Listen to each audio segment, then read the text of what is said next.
भारत और बांग्लादेश के संबंध फिलहाल तनावपूर्ण मोड़ पर हैं।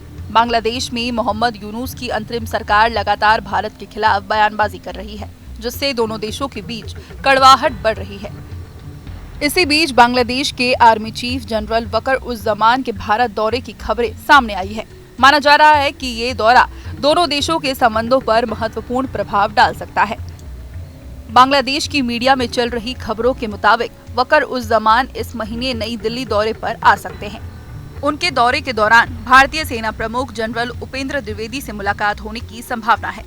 इसके अलावा वे संयुक्त राष्ट्र शांति अभियानों में सैनिक भेजने वाले देशों के सम्मेलन में भी हिस्सा लेंगे। यह 2 दिवसीय सम्मेलन 14 अक्टूबर को नई दिल्ली में आयोजित किया जाएगा। खास बात यह है कि ये दौरा ऐसे समय में हो रहा है जब दोनों देशों के बीच सीमा और सुरक्षा को लेकर तनाव चरम सीमा पर है। बांग्लादेश ने भारत द्वारा अपनी सीमा पर बाड़ लगाने का विरोध किया है। इसके अलावा सीमा पार घुसपैठ को लेकर भी दोनों देशों की सेनाओं के बीच तानातनी बनी हुई है। हालांकि बांग्लादेश सेना के ISPR ने कहा है कि अभी तक वकर-उज़-ज़मान के दौरे की कोई आधिकारिक पुष्टि नहीं है। पिछले हफ्ते बांग्लादेश के चटगांव पहाड़ी क्षेत्र के खगड़ा छड़ी जिले में हिंसक झड़पें हुई।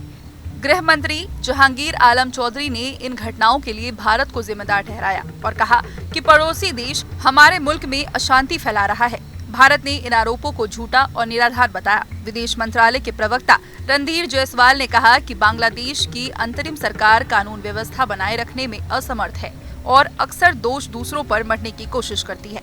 जानकारी के अनुसार खगड़ा छड़ी जिले में एक लड़की के साथ हुए रेप के बाद हिंसा भड़की थी।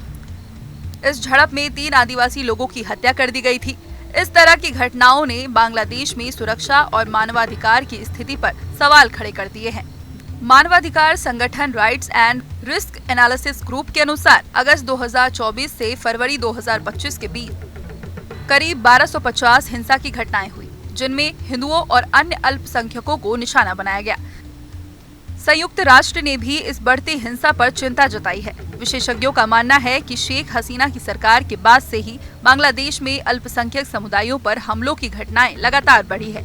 ऐसे में ये देखना महत्वपूर्ण होगा कि वकर-उज़-ज़मान का दौरा भारत बांग्लादेश संबंध सुधारने में कितना मददगार साबित होता है। क्या दोनों देशों के बीच कड़वाहट कम होगी या नया तनाव पैदा होगा, ये आने वाले दिनों में स्पष्ट होगा। सेना प्रमुख के दौरे से द्विपक्षीय संबंधों में संभावित सुधार की निगाहें पूरी तरह टिकी है। जहाँ भक्ति है हर शब्द में, कथाओं में छुपे हैं दिव्य रहस्य और ज्योतिष देता है जीवन को दिशा। धर्म से जुड़ी हर बातों को जानने के लिए हमारे चैनल स्तुति को सब्सक्राइब करें। चैनल पर जाने के लिए इस लिंक पर क्लिक करें।